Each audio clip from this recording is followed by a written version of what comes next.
pour le grand écran, pour voir tous les films et pour rêver ensemble, on a tous une bonne raison d'aller au cinéma.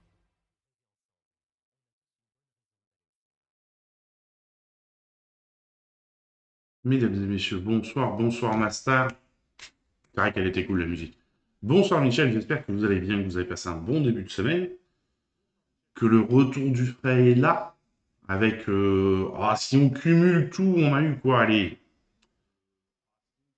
2 gouttes de pluie, voyons fous.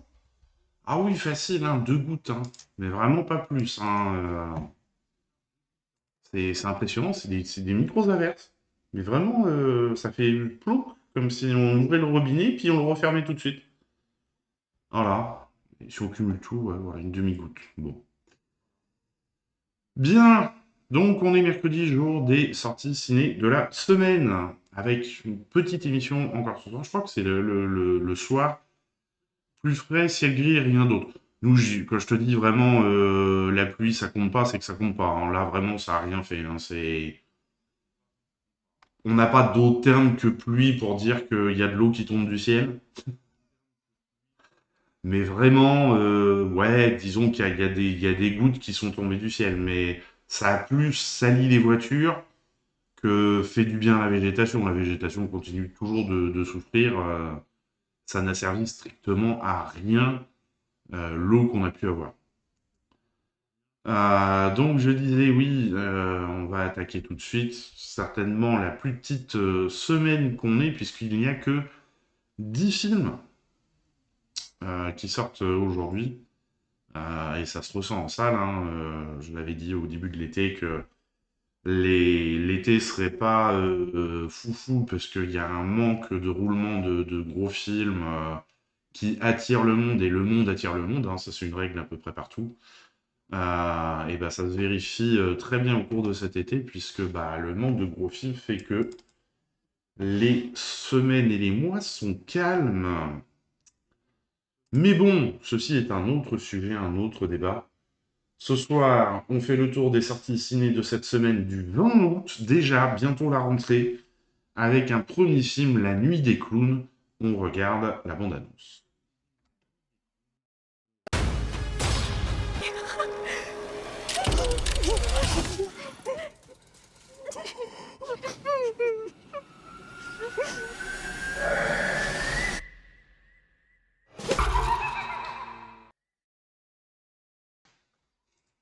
Voilà, donc inutile de préciser qu'il est interdit au moins de 12 ans.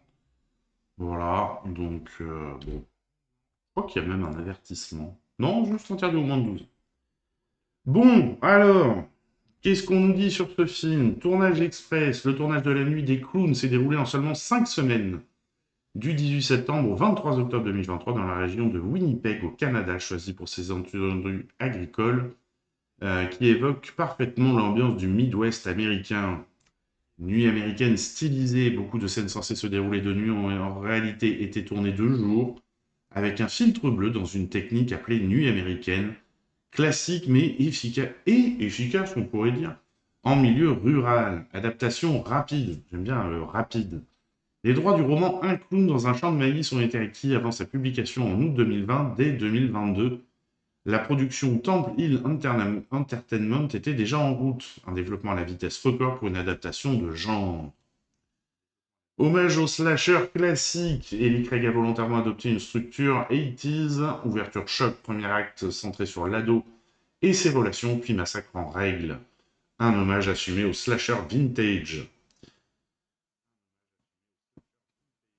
Ce film avec Jason Statham va avoir droit à une suite. Oula. Excusez-moi, je regarde les articles en même temps à côté. Clivage générationnel au cœur. Plus qu'un simple film d'horreur, La Nuit des Clowns explore les tensions entre générations, le déclin économique d'une petite ville pasteurisée, symbolisée par l'usine de sirop de maïs fermée. Derrière l'humour noir, Eli Craig, déjà réalisateur de Tucker Dale's vs Evil, ça donne envie, et Little Evil, carrément, réinjecte sa patte humoristique dans ce slasher bien brutal, sans pour autant atténuer la violence pour coller à une classification R aux États-Unis.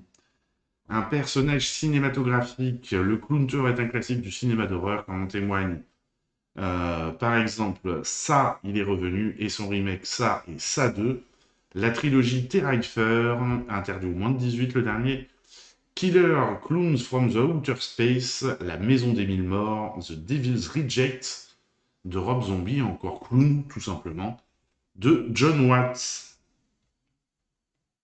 Si Denis Villeneuve a quelque chose derrière la tête, Pierce Brosnan partant pour reprendre le rôle de James Bond. Voici sa réponse. Mais non, bien sûr que non. Qui veut voir un Bond ridé de 72 ans? Franchement, arrêtez avec ça. Allez, on passe au film suivant, le nouveau film de Julia Ducournau, après Grave et Titane. Voici Alpha. Je crois qu'il est interdit au moins de 12 ans, celui-ci, effectivement. Il y a beaucoup de films interdits au moins de 12 ans cette semaine, j'ai l'impression. Alpha, on regarde la bande-annonce.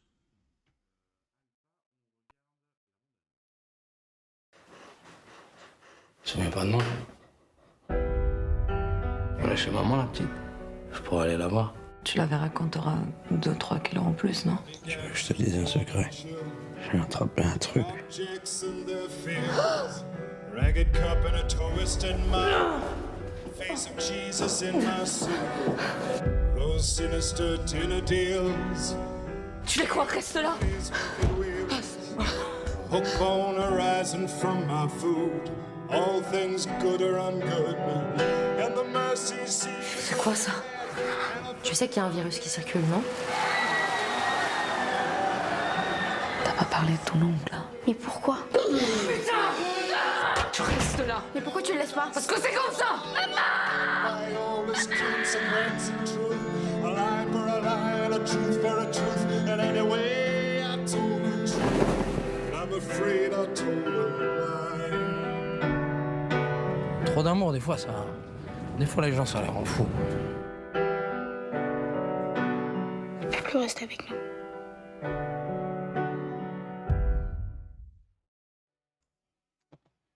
Et bien, quelle ambiance! Et t'as Raïm, qu'est-ce qu'il a maigri pour le rôle, c'est impressionnant.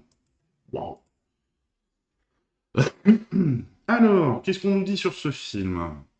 On l'a vu, hein, il est présenté au Festival de Cannes 2025, on l'a vu dans la bande-annonce. Un motif commun, comme c'était déjà le cas dans ses deux premiers longs-métrages Grave et Titane, ainsi que dans son premier court-métrage Junior.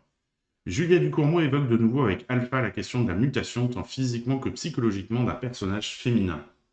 Marrant, là, j'aurais plutôt dit que c'était le personnage masculin qui était en train de muter. La figure de la mère, contrairement à ses précédents longs métrages dans lesquels elle développait surtout la figure du père. Julia Ducournau a mis en avant le rôle de la mère dans Alpha, interprétée par Golshifteh Farahani. Elle n'a d'ailleurs pas de prénom dans le film et est juste appelée Maman.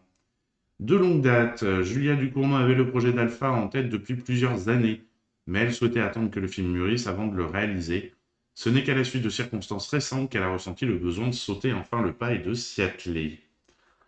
Changement de corps. Pour les besoins du film dans lequel il incarne un toxicomane, Tahar Rahim a perdu plus de 20 kilos, quand même. Tournage normand. Bien que la région ne soit pas nommée dans le film, la Normandie sert de décor au film. La réalisatrice a notamment tourné au Havre ainsi qu'à Pont-Audemer, à la piscine des Trois-Îlets. Un syndrome particulier. Avec Alpha, Julia Ducournau développe le concept dit du gisant.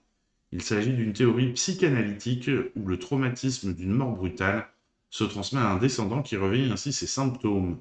Le mot gisant vient des statues en marbre de saints ou de rois sanctifiés dans les églises et cathédrales.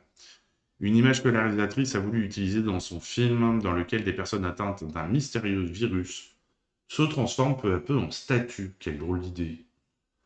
Un traumatisme. Le film évoque la question de l'épidémie du sida dans les années 80, bien que le mot ne soit jamais prononcé. Plus que la maladie en elle-même, c'est surtout la psychose liée au virus qui a marqué Julia Ducournau à l'époque qui était encore très jeune. C'est en partie de ses souvenirs traumatiques qu'est née l'idée d'Alpha. Habitué de la croisette, à l'instar d'Alpha, qui a été sélectionné en compétition lors de l'édition 2025 du Festival de Cannes, tous les longs-métrages de Julia Ducournau sont passés sur la croisette. Le premier, Grave, avait fait sensation à la Semaine de la critique en 2016, tandis que Titane avait décroché la Palme d'Or 5 ans plus tard en 2021.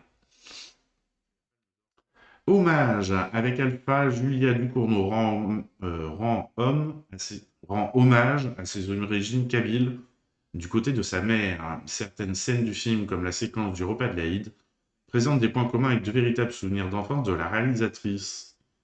Une équipe fidèle, Julia Dutourneau. Et la Sega, bonsoir. Merci beaucoup pour ce 29e mois d'abonnement, mais c'est énorme. Merci beaucoup et bonsoir. Je sais plus où j'en étais.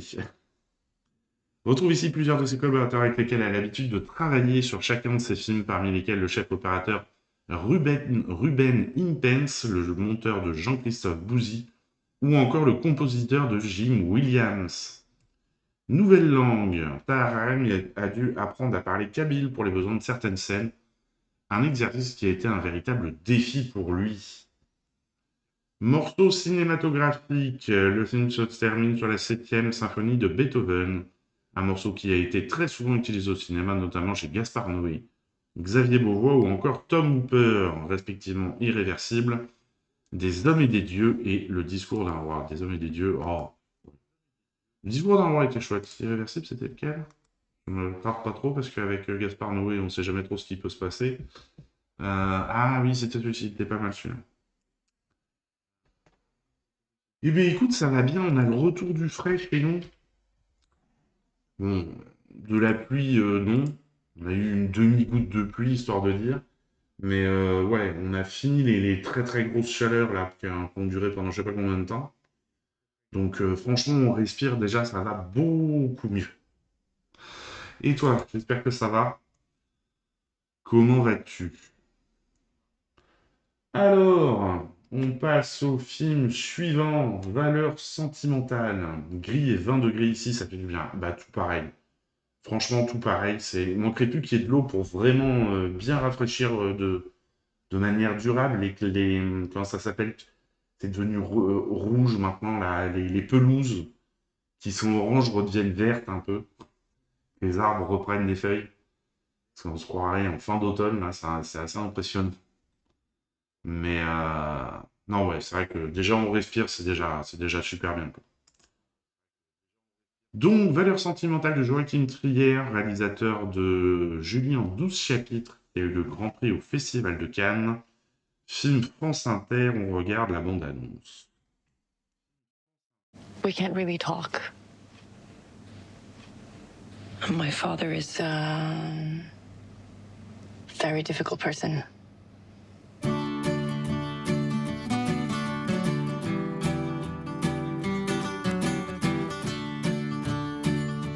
Du kan ikke bare late som han ikke er i byen, kan du det? Får prøve. Er det han?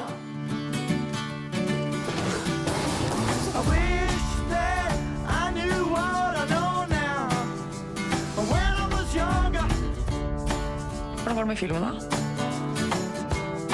Hvordan er det å jobbe med Rachel Kemp? Det är på tiden att vi sätter oss ner och pratar, du och jag. Är inte det? Syns du kanskje det er litt vanskelig nå? Men jag vet att det har varit svårt för dig. Jag känner igen mig i det. En så bra person i den oppveksten vår.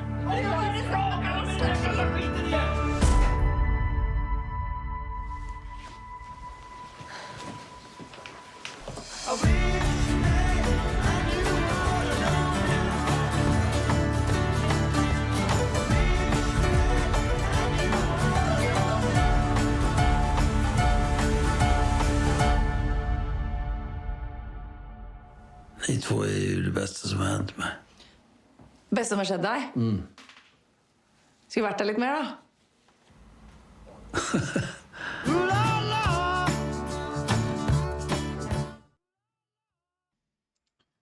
Ouais, c'est ça, se refaire un petit printemps, ça pourrait faire du bien, ouais. Bonsoir Dodo, j'espère que tu vas bien. Parce que là, vraiment, c'est impressionnant comment tout est cramé à ce point-là, quoi. C'est... oh. Alors, qu'est-ce qu'on nous dit sur le film? Genèse autobiographique. L'idée du film a émergé lorsque la propre maison familiale de Joachim Trier a été mise en vente. Cela l'a poussé à réfléchir sur l'héritage émotionnel, le foyer, la perception de l'enfance. Le réalisateur confie: « Je me suis d'abord demandé ce que mes parents et grands-parents avaient traversé dans leur vie. Mais j'ai ensuite commencé à envisager les choses du point de vue d'un jeune, du regard d'un enfant, sur la maison dans laquelle il a grandi. Un foyer est un concept hautement subjectif, et cette maison est devenue un autre point de départ pour aborder un récit plus complexe, une réflexion sur la vie et nos attentes. La maison familiale, un personnage à part entière. Joachim Trier et son équipe ont consacré beaucoup de temps à trouver la maison idéale qui devait non seulement servir de décor, mais incarner physiquement la mémoire affective et transgénérationnelle des personnages. Elle reflète le poids des relations humaines et des secrets enfouis et devient un miroir pour le spectateur. Le cinéaste voulait qu'on ressente à l'écran que la douleur et le chagrin se transmettent de génération en génération à travers cet espace. Interview intéressante dans l'humain de Trier aujourd'hui. Ok. Mais ouais, il est intéressant. J'avais bien aimé, j'avais adoré Julien en 12 chapitres. Et il avait déjà eu des bonnes interviews. Ouais, il est intéressant comme réalisateur. Mais ici, comme bon, ça va. Écoute, il fait frais. Ça fait du bien. Le duo Trier-Vogt co-scénarise depuis Une Nouvelle Donne. Joachim Trier et Eskil Vogt innovent ici avec une narration chorale, en jouant sur les points de vue multiples, les allers-retours temporels et les émotions croisées. Contrairement à leur film centré sur un protagoniste unique, Valeurs sentimentales suit plusieurs personnages, ce qui multiplie les perspectives émotionnelles et offre une expérience plus immersive et fragmentée. J'ai eu une petite vacances en Normandie hier soir, mais ma santé me joue des tours. Ah merde! Donc, ce médecin samedi. Bon, bah, j'espère que rien de trop grave, effectivement. Et que tu vas vite te remettre. Cannes 2025, Valeurs sentimentales a été présentée au Festival de Cannes 2025, oui. Joachim Trier est familier de la croisette puisqu'il y a montré Julie en 12 chapitres, Back Home et Oslo, 31 août. C'était lui, Oslo, 31 août? Putain, je ne me rappelais plus. Un rôle écrit sur mesure pour Renate Reinsve. Après le triomphe critique de Julie en 12 chapitres et sa performance primée à Cannes, Renate est à nouveau dirigée par Trier dans un rôle tout aussi introspectif mais plus douloureux. Trier a conçu le personnage de Nora en pensant à elle dès le début pour poursuivre leur exploration des liens familiaux complexes. Reinsve explique que jouer ce rôle l'a personnellement bouleversé car il l'a amené à réfléchir à sa propre vie. Tu vas aussi lui demander un gros bilan sans complet pour voir ce qui cloche. Voilà, bah oui. Ça au moins t'auras toutes les réponses. Steve Viewer, ça s'en va. Et ça revient pas. Hop, bannir, merci, au revoir.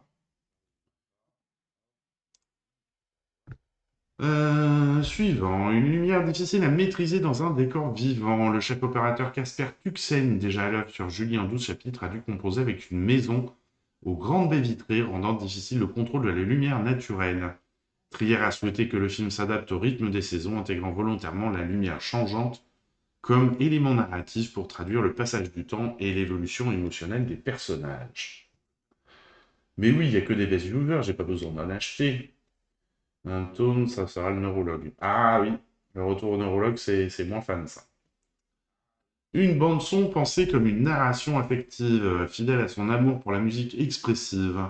Joachim Trier a ouvert Valeurs sentimentales avec Dancing Girl de Terry Callier, mélange de soul et folk, et refermer son récit sur Can Up Chase de l'Abyssifre. Ses choix traduisent la chaleur des souvenirs, la mélancolie du temps passé et l'amour familial, tout en rythmant l'arc émotionnel du film. Une réflexion sur l'héritage émotionnel inconscient, à travers le personnage de Gustave, réalisateur absent confronté à ses filles. Trier interroge ce qu'un parent transmet sans le vouloir. Le film met en scène la répétition des comportements familiaux, parfois involontaires, et les douleurs que cela engendre. Nora rejette tout ce qui rappelle son père, mais découvre progressivement qu'elle lui ressemble plus qu'elle ne l'imaginait, une confrontation douloureuse au cœur du récit. Oui, le neurologue, c'est moins fichou, oui, j'imagine. La difficulté de recruter une actrice iconique. Elle Fanning, le personnage de Rachel, une star hollywoodienne en quête de sens, trouve un écho dans le casting même du film. Elle Fanning, ex-enfant de star devenue actrice exigeante. Trier l'a choisie pour représenter une figure internationale contrastant avec les tensions intimes du clan Borg. Son personnage, rencontrant Gustave Borg lors d'un festival à Deauville, incarne la croisée des chemins entre popularité et profondeur artistique. Elle Fanning, est-ce qu'elle joue dans... Je sais pas. Maléfique, voyons voir. C'était sorti quand ça, Maléfique? Je sais plus. Non. Non, non, elle joue pas dans Maléfique. Ah si, elle joue dans Maléfique. Putain, c'est 2014 Maléfique déjà? Ah ouais. Elle jouait Princesse Aurore. Bien vu, Dodo. Bravo.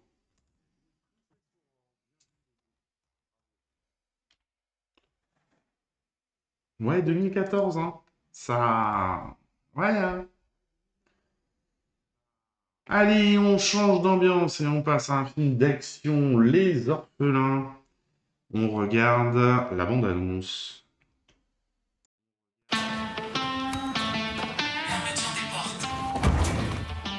Salut. Salut. On est dans le coma depuis l'accident.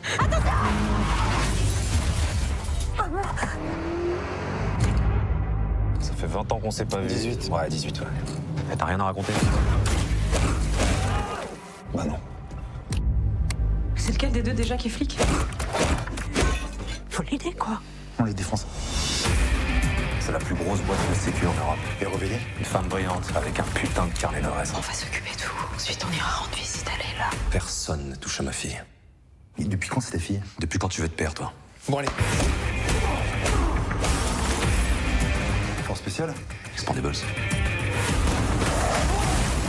Oh, le con. C'est pas très légal, ça. Je crois qu'on l'a énervé.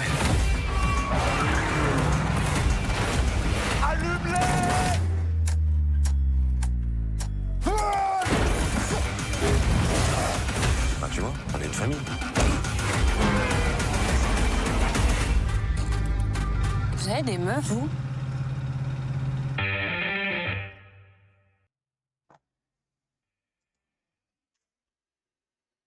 Non, mais j'ai pas envie que ce soit 2014. Et si. Si. Alors, le nom qui était cool dans Rapide. Ouais, Rapide, oui, c'était pas mal. Mais, enfin, tu vois, c'est un peu comme celui-ci. J'ai l'impression plus de voir des bandes annonces de téléfilms que vraiment de films, de films de cinéma, quoi. C'est... Ok, tu passes un bon moment, mais est-ce que tu as envie de payer pour voir ça? Moi, personnellement, pas... Ouais. Bon. Un pro de l'action, Les Orphelins, réalisé par Olivier Schneider, chef cascadeur sur James Bond, Mourir peut attendre, coordinateur des combats sur James Bond Spectre, cascadeur et coordinateur sur Fast and Furious 6, coordinateur de combat sur Tekken. Il explique comment est né le projet. Déjà, il a quand même eu un bon CD, le monsieur. Oui, voilà, c'est ça.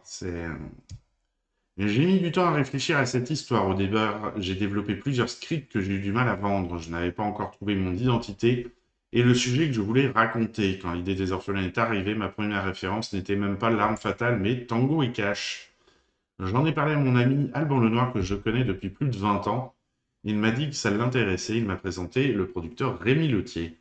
Il a tout de suite été emballé. Il m'a ensuite présenté le scénariste Nicolas Peufailly. Oh, c'est original comme nom, ça, Peufailly. Ça a failli, mais peu. Que je connaissais plus ou moins parce que j'ai travaillé sur 4 films de Jacques Audiard et Nicolas était à l'origine d'Un prophète de Tango et Cash. Mon instinct est alors revenu sur mon film de chevet, L'Arme Fatale. J'avais aussi comme référence les spécialistes, Lanvin et Giraudot. C'est le dernier duo mythique d'action en France. Les films qui sont sortis cet été, vraiment pas top, je trouve. Du moins, les bandes annonces m'ont pas du tout fait envie. Bah, c'est ce que je disais en tout début d'émission. On n'a pas eu beaucoup de films cet été. Et on a un manque de gros films vraiment porteurs comme l'an dernier, où on a eu un enchaînement assez extraordinaire entre Le Comte de Monte-Cristo. Qu'est-ce qu'on a eu? On a eu Oppenheimer, on a eu Barbie, on a eu... J'en oublie, mais voilà, on a eu des films qui régulièrement, et des films qui ont tenu sur la longueur. Alors que cette année, ouais, voilà, on a des... Alors je dis pas, hein, il est certainement très bien, mais c'est un film qui va marcher une semaine et demie, et puis bah, au bout d'une semaine et demie, tout le monde l'aura vu. Enfin, ceux qui auront l'envie de le voir l'auront vu, et il sortira des circuits de cinéma, quoi. C'est un... Dragon, c'est vrai, il y a Dragon. Ben ouais, mais enfin, tu vois, attends, Dragon, on revient sur l'article après. Mais Dragon, quand même, il est sorti le 11 juin. On considère même pas que c'est un film d'été, ça, normalement, tu vois. C'est film de fin de printemps. Et quand tu vois qu'il est encore dans les grosses salles de cinéma, c'est pas que ils font des... Non, non, mais alors non. C'est pas une dinguerie. C'est pas que les mecs font encore des millions d'entrées avec. C'est juste qu'ils ont rien d'autre à mettre dans les gros ciné. Ils ont rien d'autre à mettre. Les mecs se traînent toujours. J'ai vu dans les plus de 12 salles, ils ont toujours Minecraft. Et quand tu regardes les entrées qu'ils font avec, c'est juste que bah ils voient rien d'autre à mettre dans leur salle parce que bah il y a pas et ils ont toujours Superman, ils ont toujours tous les films du début d'été, ils ont toujours. Mais dinguerie qu'ils le mettent aussi longtemps. Une dinguerie ou un désespoir. Une dinguerie ou un désespoir. C'est Et lesquels, qui c'est qui va les payer? Adressez-vous à l'intendance. Nous, on paye plus. On ne connaît plus, on ne salue plus. On méprise. Monsieur Calauzarian, bonjour. On méprise. Mais ouais, enfin, j'en discutais, tu vois, avec des collègues qui sont un peu plus généralistes que moi, qui suis quand même classé à essai et qui défend beaucoup la essai. Il sait plus quoi passer pour faire des entrées, quoi. Et donc, effectivement, il a toujours Dragon, alors que bon, Dragon, il fait plus d'entrées avec, quasiment. Mais pour maintenir son nombre de séances, il est obligé de garder des films comme Dragon. C'est... Alors, revenons à... Je ne sais même plus de quoi on causait, dis donc. Les orphelins. 3 styles de combat, 3 identités. Chaque personnage a un style de combat unique. Driss, interprété par Dali Ben Salah, tactique inspirée par les forces spéciales, direct. Gab, Alban Lenoir, carré, méthodique, issu de la police.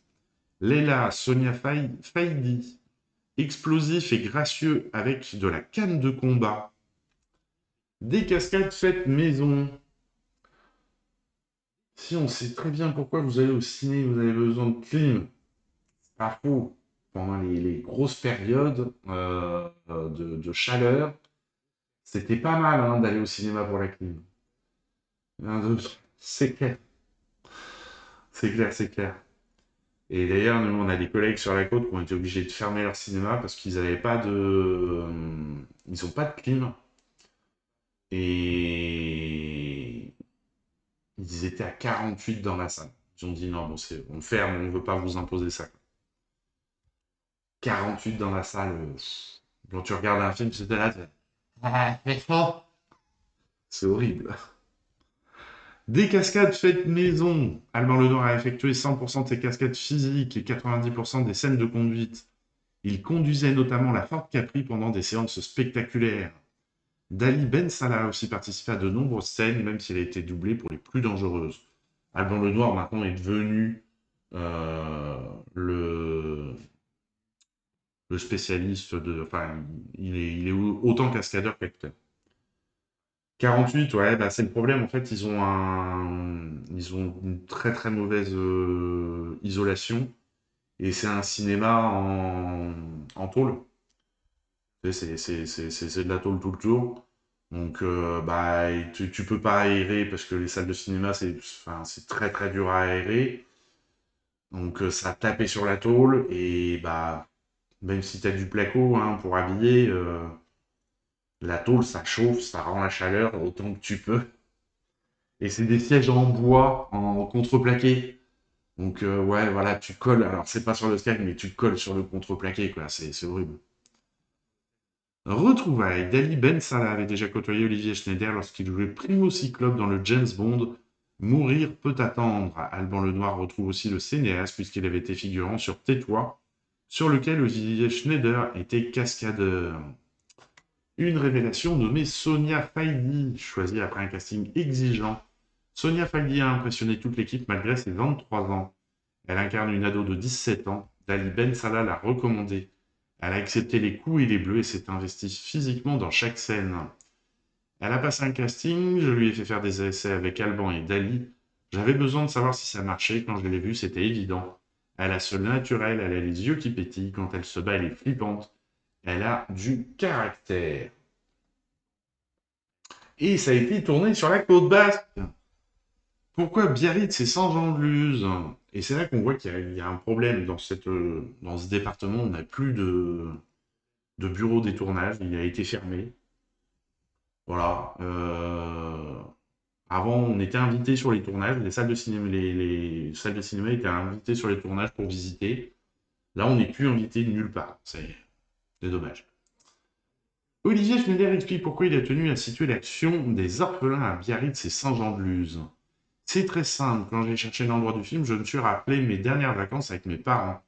J'avais 10 ans et je me suis dit que j'en avais marre que les films français se passent dans le sud, uniquement à Marseille ou à Nice. Je voulais montrer autre chose. On a été reçus très chaleureusement sur place. C'était un vrai bonheur de tourner là-bas. Une Ford Capri sacrifiée à contre-cœur. 3 Ford Capri ont été utilisées. 2 ont été détruites pendant le tournage. La voiture tenait à cœur Olivier Schneider et Alban Lenoir qui en ont gardé un exemplaire. Sa destruction a été vécue comme un petit crève-cœur. Une vraie course-poursuite dans un marché classé. Une impressionnante course-poursuite a été tournée dans le marché historique de Saint-Jean-de-Luz. L'équipe a eu un coup de chance après avoir perdu les autorisations à Bayonne. Tu m'étonnes qu'à Bayonne, ils n'ont pas voulu tourner des scènes comme ça. L'étroitesse des lieux a rendu la scène très périlleuse, comme s'en rappelle le metteur en scène. Je voulais qu'on entre dans la ville, qu'on sente les gens. La traversée de la halle a été compliquée. Mais je vois même pas comment ils ont pu traverser la halle de Saint-Jean-de-Luz. Parce que effectivement, c'est serré là pour le coup. La mairie nous a fait confiance, on l'a fait pour de vrai. Quand tu vois la voiture sortir, il y avait moins de 10 cm de chaque côté. Oui, voilà, oui, fallait pas une voiture plus large. Ça, c'est sûr. Un habitué de l'action. Avec les orphelins, Alban Lenoir confirme son appétit pour les rôles physiques. L'acteur comporte un grand nombre de films d'action à sa filmographie. Comporte, l'acteur a un grand nombre, comporte. Je trouve ça curieux. Comme la trilogie Balle perdue, mais aussi l'intervention AK Anti-Gang et sa suite, Rapide, ou encore Le salaire de la peur. Il confie, j'avais envie qu'Olivier me sente impliqué au maximum, comme Guillaume Pierret sur Balle perdue, même si je n'ai pas besoin de ça pour ça. Même si je n'ai pas besoin de ça pour ça. C'est toujours un plus de participer au scénario, c'est aussi un plus sur le tournage pour échanger quand il y a des soucis. J'ai apporté de l'humour et un maximum de véracité dans les situations. C'était un super travail d'équipe. Voilà donc pour les orphelins. Allez, ça faisait longtemps qu'on n'avait pas eu un exorcisme. Et bien là, on en a un. The Ritual, l'exorcisme d'Emma Schmidt. On regarde la bande-annonce.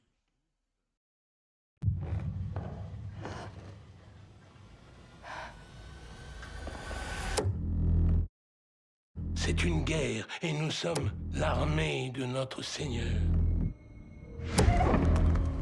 J'aurais besoin de 3 autres personnes dans la pièce, à mes côtés.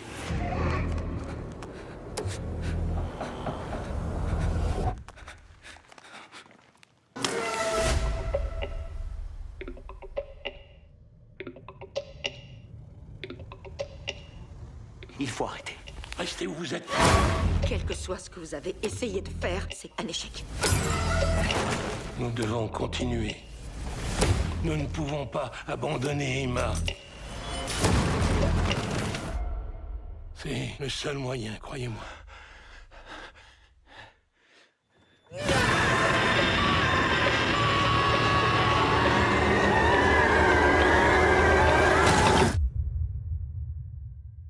Emma?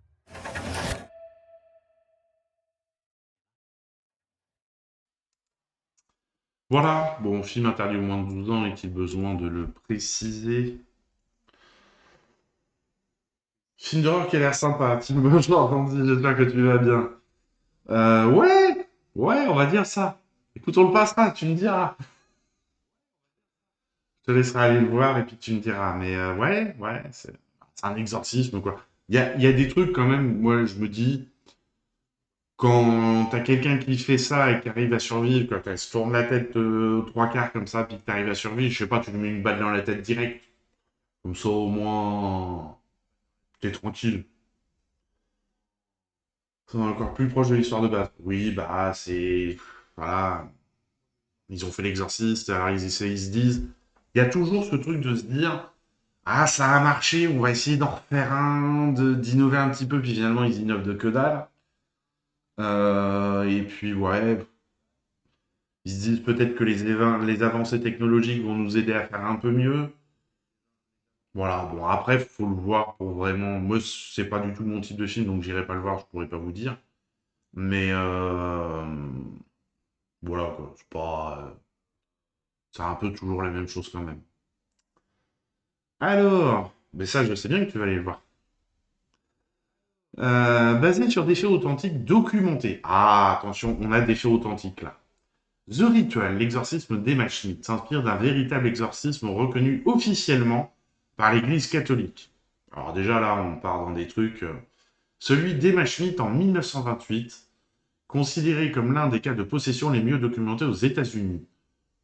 Bon, à l'époque, la psychiatrie n'était pas encore au bout du jour. Le metteur en scène David Middle raconte: certaines personnes décrivent les exorcismes comme un test de Rorschach, ceux ayant une éducation religieuse y voient un combat spirituel pour l'âme, tandis que d'autres, animés par une approche plus scientifique, y perçoivent une détresse nécessitant une aide psychologique. Je suis plutôt d'accord là-dessus. Qu'il s'agisse d'une expérience spirituelle ou psychologique, une chose est sûre, on ne peut nier l'immense souffrance d'Emma Schmidt, ni le courage et la force des personnes qui se sont unies pour soulager son supplice.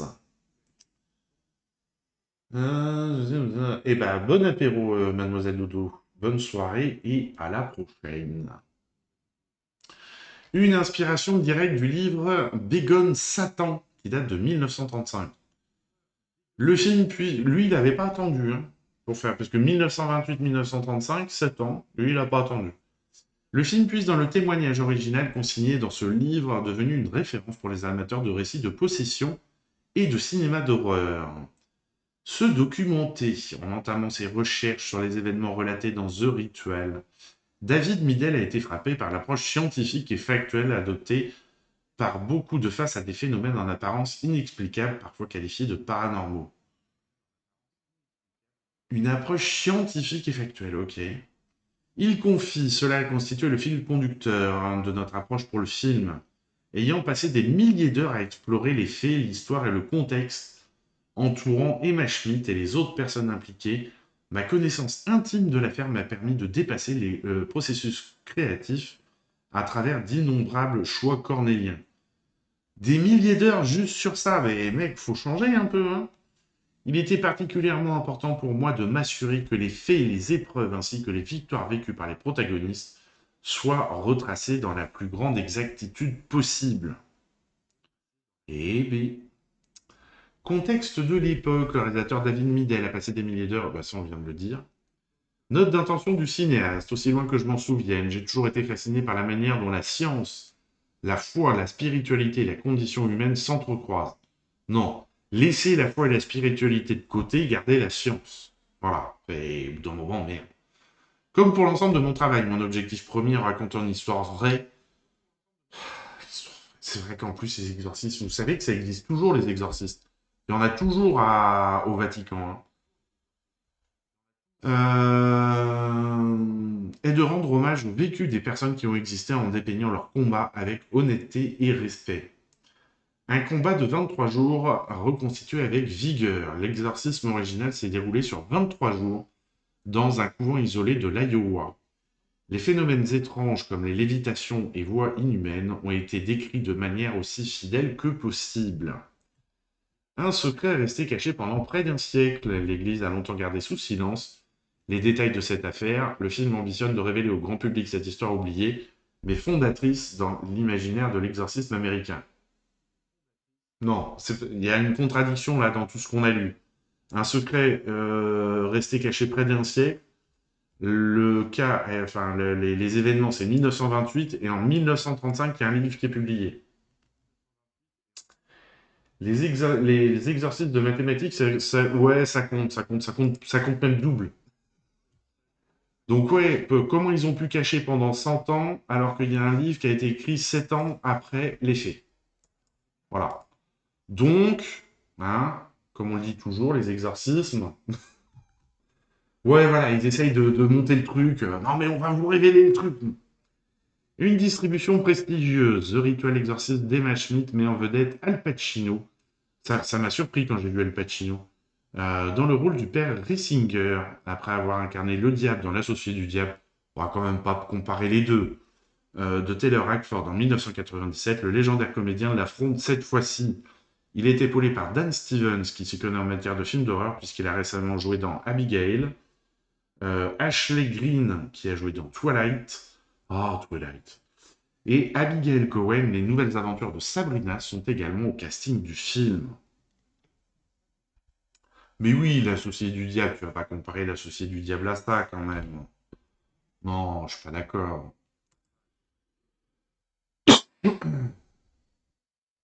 Stalis dans Twilight. Oh, peut-être. Moi, j'ai un souvenir des Twilight, je me rappelle, j'étais à Laval à l'époque. Mais c'était un enfer, ces films. Fallait limite qu'on se batte pour nous rentrer dans le cinéma, faire rentrer les spectateurs. Les spectateurs, vous ne voulez pas nous laisser rentrer. Non, mais vous n'allez pas nous griller notre place, quand même. Bon, vas-y, hein. Au pire, le film se lance, vous ne serez pas dans la salle. Nous, c'est pas très grave, hein. Puis on passe une séance dehors. Ah non, vraiment, c'était... Ça a été les derniers gros films où il y a eu cette ambiance assez impressionnante de groupies. C'était après, comment il s'appelait, Robert Pattinson, qui a beaucoup changé dans ses derniers films. Mais à l'époque, en plus, je comprenais pas cette espèce de folie qu'il y avait autour de ce mec. Parce que bon, il était quand même pas foufou en termes d'acting, en termes de jeu d'acteur dans ces films-là, quoi. C'était... je sais pas, bon. Ça restera un mystère pour moi. Allez, film suivant. Ah oui, dans ces derniers films, il était... dans le Batman, je l'ai trouvé bon. C'est nouveau film, Salve Maria, dont on regarde la bande-annonce.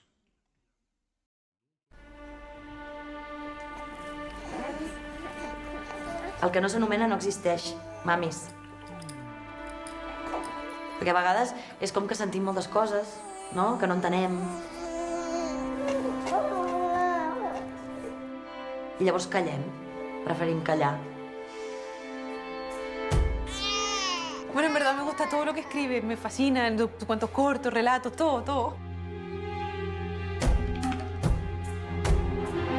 La amiga de una amiga mía se le cruzaron los cables y ahogó a su morocho. Lo mató. Ara molts es pregunten qui era aquella veïna a qui descriuen com solitària i distant. A part del reflux, passa alguna cosa? Que estic sola i... Ei, què tal? Parla-li, amor, digue-li au. Digue-li, amor, t'estimo. Adéu, amors. Envieu fotos. Cuando estaba sola, cada terreno el pensamiento más negro. És sorda. És normal. ¡Que no es normal, Nico! Ai, vas a hacer eso.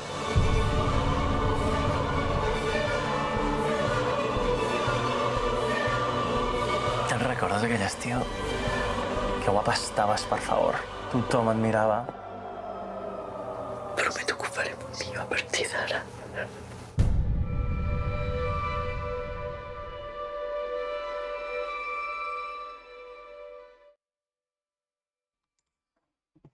Je suis en train de chercher depuis tout à l'heure, parce qu'en gros, le tournant de la carrière de Pattinson, ça a été quand il a accepté... Enfin, quand il a accepté.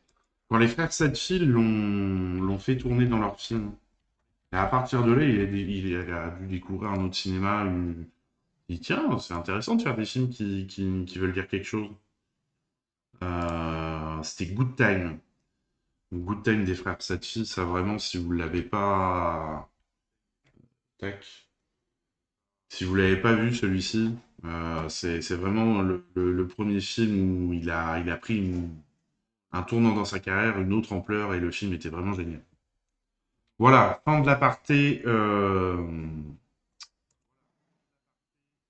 Robert Pattinson. On retourne sur Salve Maria. Disons que nous, on est plus Robert que Pattinson. Voilà, c'est ça.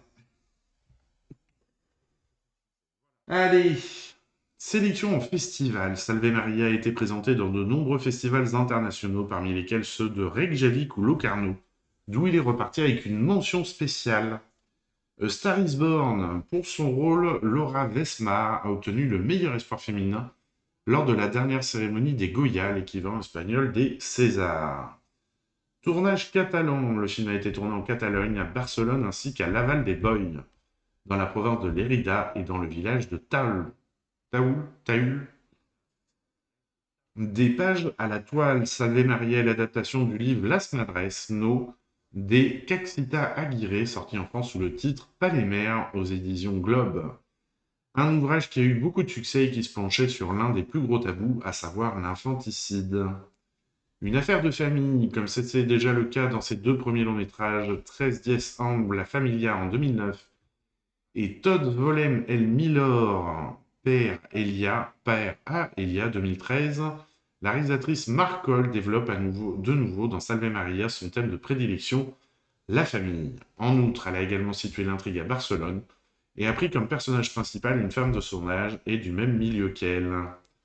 À quatre mains, à l'instar de ses deux autres longs métrages, Mark Cole a co-signé le scénario de Salve Maria avec sa meilleure amie, la scénariste Valentina Viso, qu'elle a connue enfant alors qu'elles étaient élèves au lycée français de Barcelone. Différence notable dans le roman de Katicha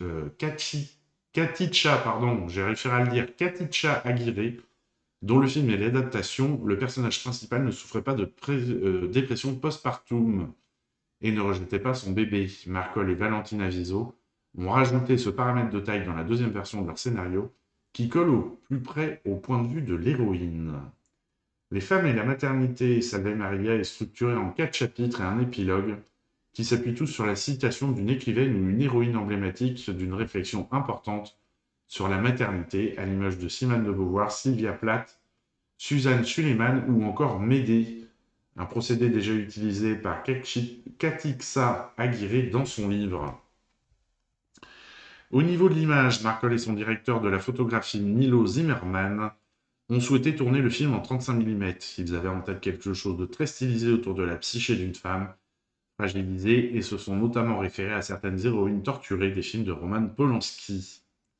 Une actrice convaincante, à l'origine, Mark Cole ne souhaitait pas vraiment confier le rôle de Maria à Laura Westmar, qu'elle trouvait trop jeune pour le rôle. En outre, elle voulait également quelqu'un de plus connu, notamment pour des raisons de production. Mais à la suite de son audition, la réalisatrice n'a pas hésité et lui a tout de suite proposé d'interpréter son héroïne. Voilà pour ce film. Très beau film, dur. Forcément, hein, quand on parle d'infanticide, c'est pas forcément... Bon, c'est pas la grande joie. Alors bon, je sais pas qui d'autre elle avait en tête en termes d'actrice pour interpréter le rôle, mais effectivement, le Goya de meilleur espoir féminin est entièrement mérité pour l'actrice. Voilà. Je pense que si vous connaissez quelqu'un qui a envie de faire des enfants, vous lui montrez ce film, il change d'avis. Il se dit, ouais, attends, chérie, on se pose, on y réfléchit 2 secondes. Hein. Parce que, waouh, il y a une réflexion là, sur la maternité et tout qui est quand même sacrément sévère. Allez, film suivant. Dis-moi pourquoi ces choses sont si belles. Un film de Lynn Charlebois. On regarde la bande-annonce. Je veux nommer tout ce qui pousse sous le soleil dans notre province. Et je l'appellerai la flore laurentienne. Très original. Marcel Gauvreau, enchanté. Enchanté. Je veux étudier les sciences de la nature. Que pensiez-vous si nous partagions nos idées de façon épistolaire? Nous pourrions avoir de véritables conversations, de cœur à cœur, sans embâche. Rien ne me ferait plus plaisir. Qu'est-ce que ça fait Franchement, Marcel, tu parles d'une question. C'est une enquête que je fais. C'est ton corps, il te parle, écoute-le, puis parle-moi-en. Faut qu'il me travaille pendant une bonne demi-heure avant que ça vienne. Ah oui? Des fois, là, je te dirais, c'est tellement bon que j'en perds connaissance. Ah ouais. Puis là, je m'endors. Ma relation avec Mademoiselle Gauvreau est pure et chaste et le restera. Cessez vos manigances. Vous le troublez. Je crois que vous devez vous éloigner de lui. Rien ne peut nous séparer. Elle t'idolâtre et toi, tu l'encourages. Et si je désire rester célibataire, c'est pour rester avec vous. Notre grande amitié résiste à beaucoup de choses. Et elle est indissoluble. L'amour est partout.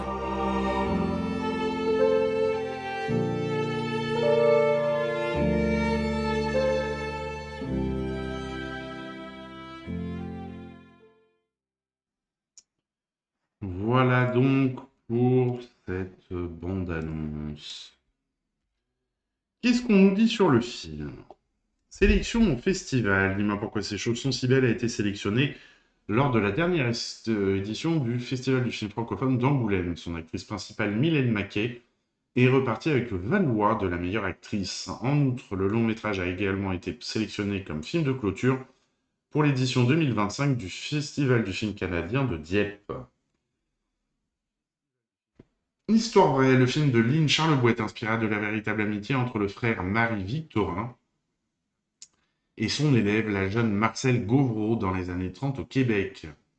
Tous deux rescapés de la tuberculose ont entretenu une correspondance épistolaire de plusieurs années qui portait sur de nombreux sujets souvent tabous au Canada et dans bien d'autres pays comme la sexualité des hommes et des femmes.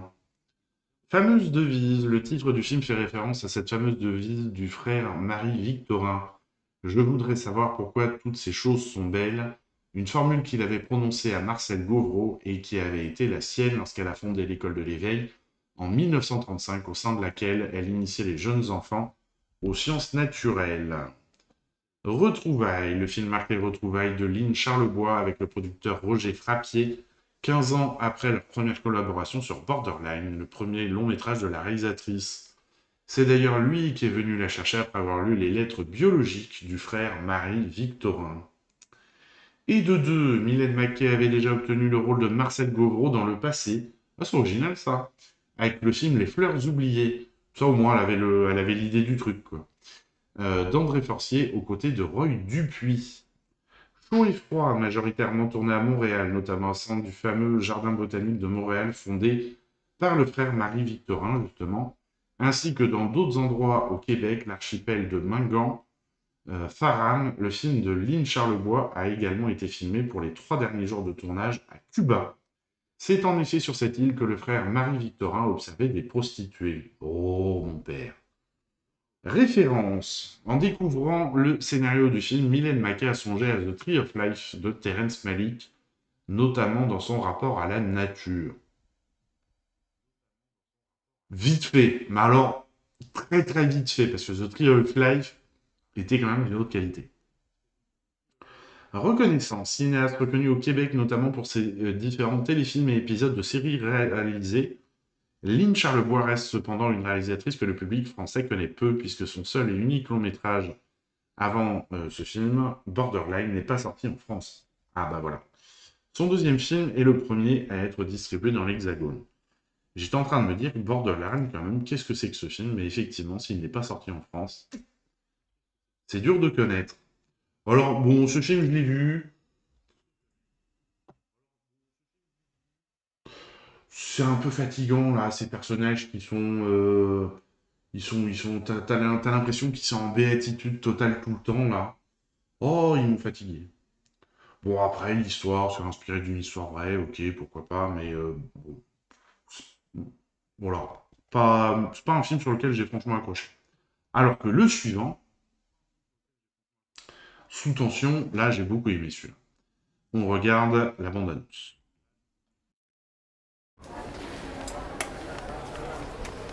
Φύλαξη και καλά. Ναι. Καινούριος. Έχω κάτι μέρες. Φαίνεται, έχεις ευαισθησίες. Νόντας. Θύε, πήρε στρογιάδες μου. Για κοίτα. Έκανες ευχή. Όπα. Τι ρε. Τάσο! Τάσο! Τάσο! Ένα γιατρό! Αν μεταφερθεί θα γίνει καλά. Κάνε κάτι. Δεν μπορεί να κάνεις κάτι. Τόσο κόσμο ξέρει στα νοσοκομεία. Θα σ' άφηνε ένα ποτέ έτσι ο Τάσος, τα πάντα θα έκανε για σένα ο αδελφός σου. Τι μαλακίες κάνεις, Τι κάνεις ρε. Τι κάνω ρε, πήγε και γυναίκα του μέσα και περιμένω τόση ώρα. Ψέματα, ψέματα! Κούλα μου, μπαμπάς, δεν θα ξυπνήσει, αγάπη μου, σε... Νίκη, Καρδιά μου. θέλουμε βοήθεια σου λέω. Είμαστε πνιγμένοι στα χρέη, θα μας πάρουν το σπίτι, το καταλαβαίνεις. Πόσο καιρό έχω? 40 μέρες. Εκτός και να κάνετε ρύθμιση. Υπάρχει ένας δικηγόρος που μπορεί να σε βοηθήσει. Ειδικεύεται στα ιατρικά αλλά. Εσύ καταλαβαίνεις ότι δεν έφταγα. Ήσουν εκεί μαζί μου. Είχαμε πει να δίνω πληροφορίες, Νοντά. Όχι να λέω ψέματα. Θα σε καλέσει θες δεν θες. Ήσουνα μπροστά, έτσι λειτουργεί ο νόμος. Κώστα, θα με βοηθήσεις.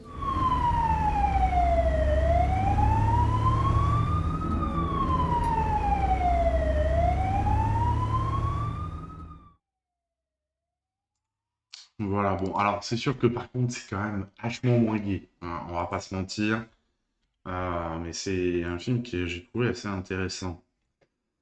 Alors, qu'est-ce qu'on nous dit? Sélection en festival. Ils ont tous été dans des festivals, c'est pas possible. Sous Tension a été présenté dans plusieurs grands festivals de cinéma comme l'Arras Film Festival ou le Thessaloniki International Film Festival. Et de Troyes, il s'agit du troisième long métrage réalisé par la cinéaste Penny Panayotopoulou, après Hard Goodbyes, My Father et September, Une femme seule. Inspiré d'une histoire vraie, le sujet du film est aidé d'une histoire similaire dont la réalisatrice a été témoin. Sauf que cela ne concernait pas un agent de sécurité d'un hôpital public, comme c'est le cas ici, mais un médecin dont la carrière a été ruinée. Esthétique rétro, bien que se déroulant à l'époque actuelle, Sous Tension présente une esthétique qui rappelle à Penny Panayotopoulou le charme de certains films américains des années 70, notamment en raison des couleurs chaudes et terreuses, qui donnent un grain particulier à l'image du long métrage. Coup du destin, pour le rôle de Nikki, Penny Panayotopoulou a fait appel à la jeune Garifalina Kontozu, qui fait ici ses débuts devant une caméra. Lors de l'étape des auditions, elle était venue pour un autre casting en compagnie de son père. Après lui avoir fait passer un bout d'essai, la réalisatrice était convaincue qu'elle tenait là son actrice idéale pour le personnage de Nikki, malgré le scepticisme de la directrice de casting. Pardon. Quelques mois plus tard, alors que le rôle n'avait toujours pas été attribué, la jeune fille est revenue pour passer le casting. En la voyant, Penny Panayotopoulou était il est long ce nom, était convaincue qu'elle tenait là son interprète de rêve sans toutefois la reconnaître puisque ses cheveux avaient poussé et que ses dents de devant étaient tombées. Deux hôpitaux tournés au printemps 2022, Sous Tension a connu un tournage assez mouvementé en raison de la pandémie de Covid et de plusieurs difficultés. Eh bien, excusez-moi. La réalisatrice et son équipe ont dû se résoudre à tourner dans deux hôpitaux différents, un vieil établissement abandonné situé à l'extérieur d'Athènes et qui a été totalement transformé pour les besoins du tournage, ainsi qu'un grand hôpital public situé dans les banlieues nord de la capitale grecque. Sous le feu des projecteurs, le rôle principal du film est interprété par Giannis Karampampas, célèbre acteur de théâtre qui n'a jamais fait de cinéma. C'est en le voyant réciter des poèmes de l'auteur Constantin Cavafy, 1863-1933, sur scène que Penny Panayotopoulou a su qu'elle travaillerait avec le comédien à un moment ou un autre de sa carrière. Esthétique particulière, la lumière notamment de la scène finale a été créée directement sur le tournage et n'a pas été modifiée en post-production. Comme Penny Panayotopoulou le dit, la lumière pure franche s'ajoute à cette image irréelle. Elle fait le lien entre le ciel et la terre. Nous avons créé tous ces effets pendant le tournage et non pas en post-production. Nous ne voulions pas d'un effet de brume blanche, mais nous souhaitions que cette texture provienne des prises de vue. Elle ajoute ainsi que cette scène a été tournée lors d'un après-midi. Quand je regarde comme ça, on me voit. Si de je regarde soleil comme ça, on me voit contre plus. nous. On me voit, on me voit plus. Ah ben, On me voit, on me voit plus. On me voit plus, on me voit. On me voit plus. On me voit plus, on me voit. On me voit, on me voit plus. On me voit un peu, on me voit plus. Et merci beaucoup pour le lurk.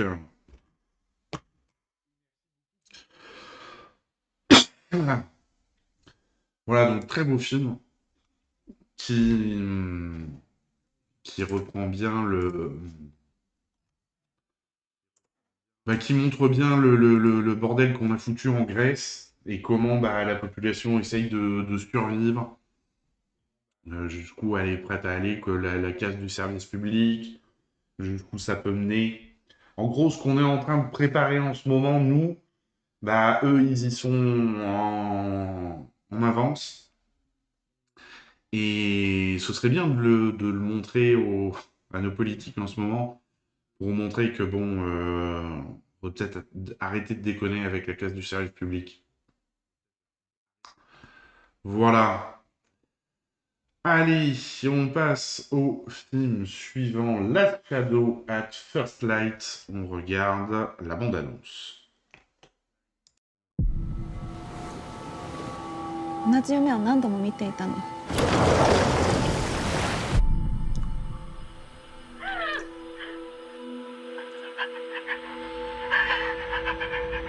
お母さん、私お母さんに呼ばれたんだと思う。你舅舅，他在东京。おじさん、私が亜美です。お前こっちだ。お父さんはおじさんが連れてってくれるって言ってたから。お前のお父さんもお前と同じようにここに来たんだ。里見を見つけるのはもう無理だ。どこまで連れて行きゃいいんだよ。この場所のことお母さんがテープで言ってた。陸前高田にはもう何もなくなっちゃっ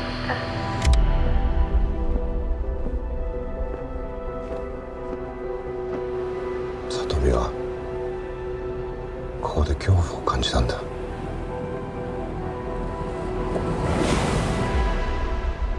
おじさんは信じる？何か見える人がいるって。過去の例とか。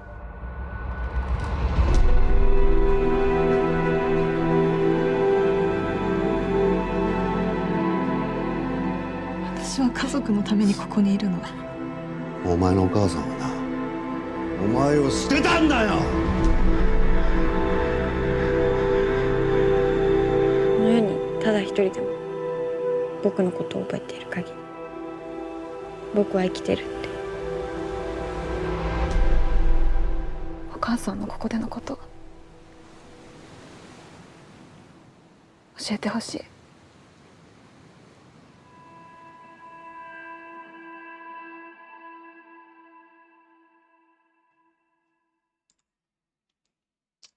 L'actrice qu'on voit à la fin qui joue la mère, si je comprends bien la bande-annonce, est connue au Japon, elle. Elle me dit, son visage me dit quelque chose. Alors, qu'est-ce qu'on nous dit sur ce film? Sélection au festival. Encore! Le film a été présenté en avant-première mondiale lors de l'édition 2023 du festival de San Sebastian. Par la suite, il a été sélectionné dans d'autres manifestations cinématographiques comme le festival de Singapour ou celui de Göteborg. Nouvelle étape, le film marque une nouvelle étape dans la carrière de Nicole Midori Woodford, puisque c'est le premier long métrage qu'elle réalise. Par le passé, cette dernière a surtout signé des courts-métrages, ainsi que des épisodes de séries My Mother's Story et Folklore.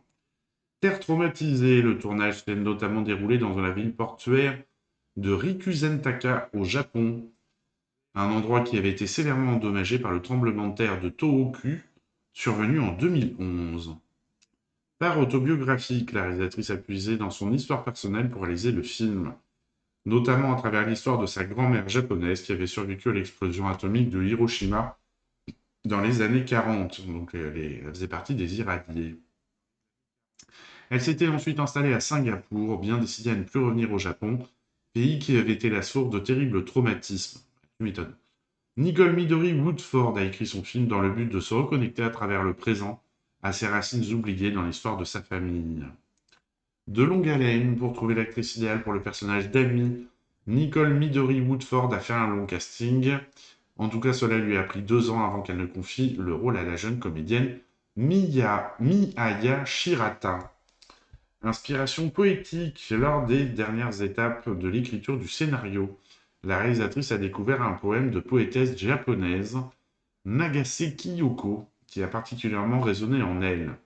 Les lignes du poème ont eu un effet saisissant sur la réalisatrice, notamment sur le rapport parfois compliqué entre mère et fille. Ce texte a fait réfléchir la cinéaste sur plusieurs thèmes comme celui de la maternité, un sujet qui l'attire en tant que cinéaste mais aussi comme future mère. Entre Orient et Occident, parmi les références cinématographiques, de Last Shadow at First Light, la réalisatrice cite plusieurs longs métrages japonais comme Ugetsu de Kenji Mizoguchi ou les films de Kiyoshi Kurosawa. Mais le cinéma européen a également été une source d'inspiration dans son film, notamment à travers des œuvres telles que Personal Shopper du français Olivier Assayas ou L'éternité et un jour du grec Théo Angelopoulos. Et oui. Voilà, et mesdames et messieurs, nous arrivons à l'instant Bollywood.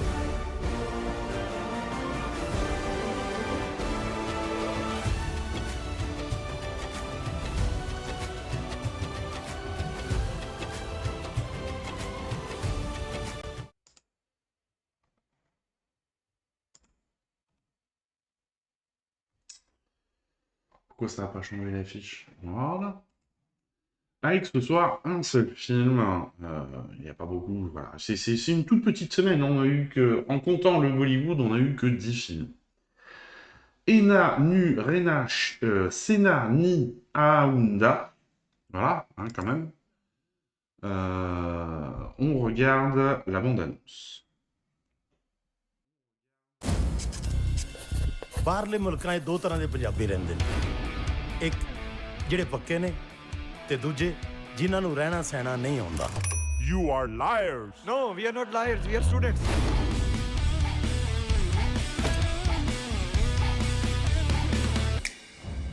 ਇਹ ਸਟੂਡੈਂਟਾਂ ਨੂੰ ਬਿਲਕੁਲ ਰਹਿਣਾ ਨਹੀਂ ਆਉਂਦਾ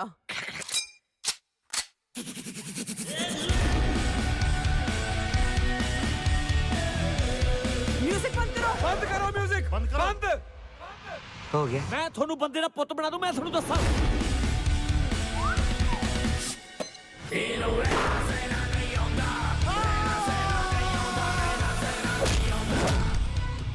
A rock star from Punjab. अस्सलाम वालेकुम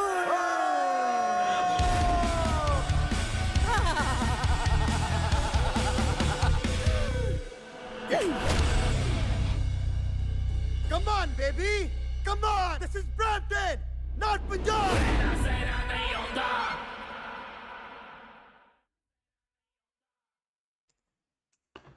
Voilà donc pour ce dernier film. Et ben voilà. Et bien, mesdames et messieurs, nous arrivons à la fin de cette émission. Comme d'habitude, je vais essayer de vous envoyer en raid. Je regarde.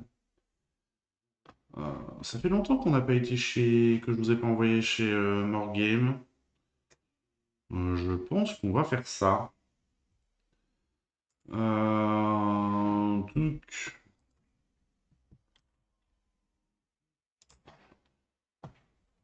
tout cas, merci beaucoup à toutes et tous de votre présence. Merci pour les lurkers, merci pour le resub, merci pour les animations point de chaîne, merci pour tout ça. Merci pour les discussions. Je vous envoie chez Morgame. Merci Sylvester. Mais merci à vous. Et on se retrouve très bientôt pour de nouvelles aventures. Je lance le raid qui va partir très vite. Et je vous souhaite une très bonne soirée. À bientôt.